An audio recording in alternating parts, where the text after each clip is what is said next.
Most important reason is because of the theme of the conference, the unfinished business of the peace process being reconciliation. It's timely, it's important, and the conversation has never been more needed than at this exact moment. It's no secret that we have struggled to sustain government over the last number of years, and it has left people wondering whether what was won 25 years ago could be at risk.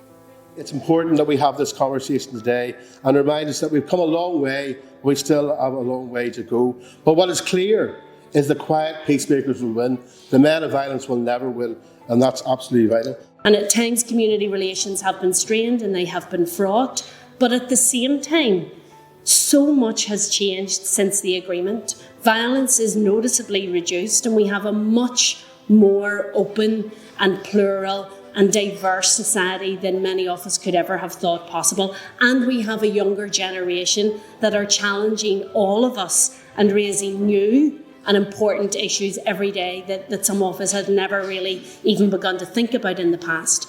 So now's a good time to revisit all of the themes around reconciliation, to focus our attention on it again, and to refresh what we mean by all of that in 2023.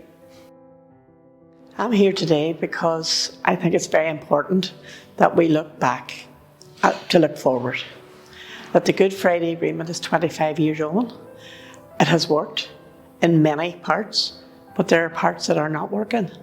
And we need to begin to address those to create a better future. We have lost that challenge voice. We're afraid to challenge because a lot of us are funded by government.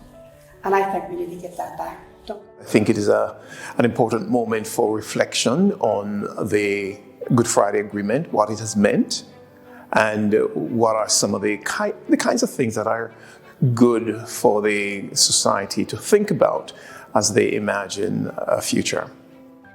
I'm here at the Peace Summit to represent the views of young people. I want to be the voice for the young people that I work with every day and make sure that they're listened to and heard in a valuable way. They're important, their voices are important, they have a place in politics, no matter their background, no matter their upbringing, their education.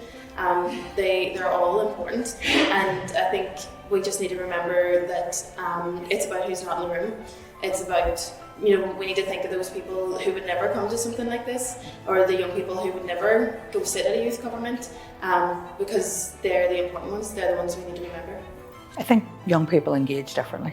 There are those who don't engage at all, and it's difficult to include those voices in anything that we're doing.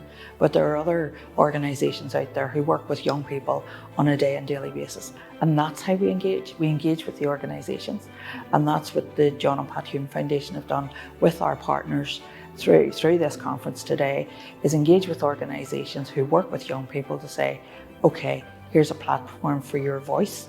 Now let's hear what you have to say, and that has culminated in the report that we're putting out for consultation today. So what did we find from this consultation? Firstly, I would say there was nothing, I suppose, for many of us who are engaged in this area that we felt was completely different. We never heard anything like this before, but we heard a lot of subtle changes, difference of emphases, new challenges that are on the horizon. So quite different in many ways, but also a lot of the themes were themes which we had obviously talked about before, and the panel covered some of those as well.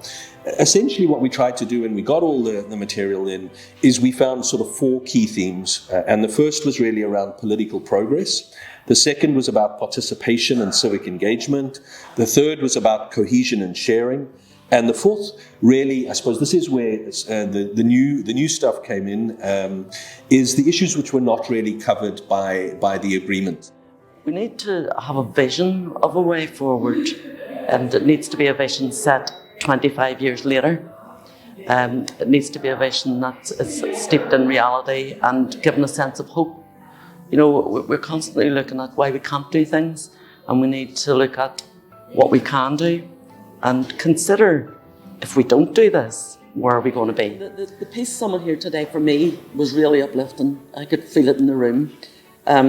Delegates recognised the outstanding issues to be addressed, the legacy issues, but they also looked at the new issues, and everyone is, you know, recognises that we're in a different place and can see where our society is building towards. You know, we're going to constantly change now. We're never going to be the same. And we're certainly never going to be the same as we were 25 years ago. And you could feel the passion and the belief, the commitment and the ideas in the room and the can-do attitude. It was terrific. And I mean, if we can harness that, it's like the Good Friday Agreement again, that euphoria. If we can harness that and move forward, we're winning. Hope, definitely a sense of hope. I think it is so important to have these kind of events where people can come together and discuss it. So many different people, so many different age groups, different ethnicities, different genders, coming together, sharing their views, and I suppose looking in a really constructive way. You know, I mean, there's a lot of frustration, naturally so. We're all hearing that frustration, but also some of those creative solutions and some of that kind of constructiveness. You know, how do we look forward? You know, what are the different creative solutions? How do we get past this? How can we work together? That for me, you always leave these things with a kind of feeling uplifted and feeling kind of, right, what's next? You know, being able to engage, you know, on a one-to-one basis with different organisations and maybe create some partnerships for some of the work we're doing to kind of add value and to kind of layer up the quality of all of our different initiatives as organisations. So yeah, that sense of hope I think is just really, really important for all of us right now.